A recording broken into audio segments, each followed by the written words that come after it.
Now at 6, this is Fox 61, Connecticut's news station.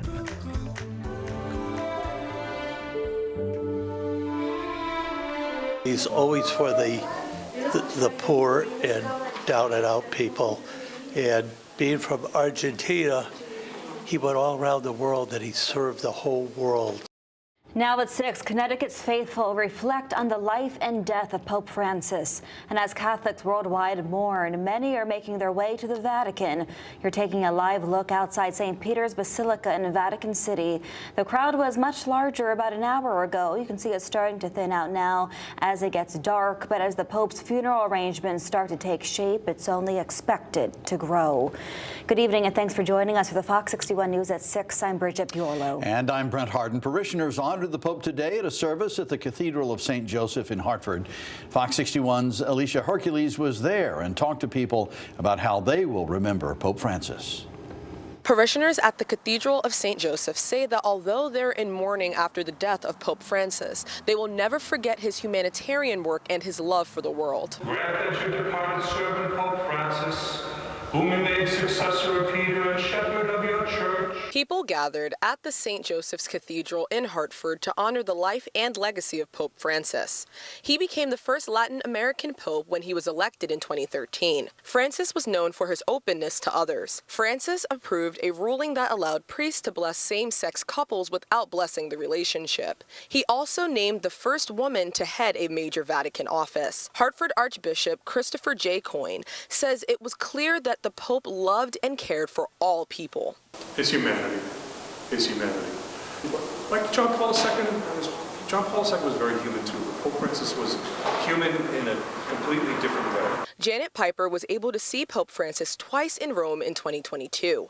She says in everything he did, his desire to love and uplift others was always at the forefront. Just seeing him in person, you saw the connection he made to the people. I think he serves as a good example how other members of the clergy can relate to people. Governor Ned Lamont spoke at the service. Regardless of race, color, creed, or background, we all love Pope Francis because we knew that he loved us. Pope Francis's death comes after a long fight against a respiratory illness that later developed into double pneumonia. Prior to his death, he spent his final Easter blessing thousands of people at St. Peter's Square in Rome, something longtime parishioner Francis Piscatello says is a blessing. It's just so sad to see what happened, but he at least celebrated his last Easter with all of us.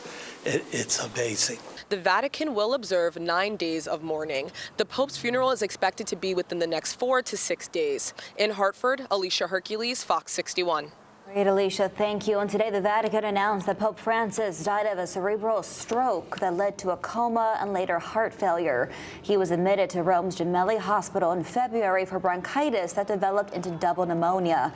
After being released on March 23rd, he was ordered to recover for 2 months at his Vatican residence. And there's more local reaction tonight to Pope Francis's death. State Senator Stephen Harding says in part, Pope Francis's message and mission was based on compassion.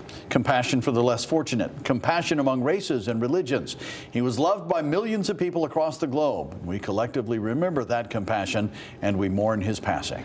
Meanwhile, Senator Richard Blumenthal says Pope Francis inspired the world, people of all faiths, with his incomparable courage, conviction, and compassion. In an increasingly troubled time, bedeviled by conflict and despair, he led by example, powerfully preaching peace and demonstrating deep caring and hope. True to his spiritual strength, he was unshakable, tireless voice and a champion for the world's downtrodden and marginalized. Tributes to Pope Francis ring out from the Buenos Aires Cathedral as Argentinians mourn the death of the pontiff, who is from that country. During Mass on Monday, a local bishop called Francis the Pope of all humanity. Pope Francis became the first Latin American pope after Pope Benedict XVI's resignation back in 2013. And Philippine Catholics also mourn the death of Pope Francis. The Philippines has the largest Roman Catholic population of any Asian nation. Many people attended Mass this evening. Churchgoers say the pontiff was a humble figure who they will deeply miss. And President Trump signed an executive order to fly U.S. flags at half-staff in memory of Pope Francis. Trump made the announcement at the White House Easter egg roll. The president paid his respects to Francis's memory, saying that he was a good man, he worked hard and loved the world. We'll have more coming up at the bottom of the hour. Well, today jurors heard closing arguments and began deliberations in the trial of Jose Morales. Morales is accused of killing his girlfriend, Christine Holloway, in December of 2019. Fox 61's Emma Wolfhorst has been in court from the very beginning. She joins us now live in Milford. So, Emma, what can you tell us? The jury only deliberated for about 30 minutes Monday. That's because the judge didn't release them to begin deliberations until 4 o'clock, and court adjourned for the day at 4:30. Most of the day Monday was spent with those closing arguments from both sides of counsel here 2 weeks after the trial began. On December the 1st of 2019, Jose Morales intentionally caused the death of Christine Holloway by striking her in the head not less than 8 times with an instrument that caused blunt force trauma. After 9 days of evidence presentation, attorneys for the state and Jose Morales delivered their closing arguments. The state has not proven a murder case against Jose Morales. Morales is accused of murdering Christine Holloway and tampering with evidence. Jose Morales, as he sits here, is presumed to be innocent. Despite having all of the trial and all the evidence go in here,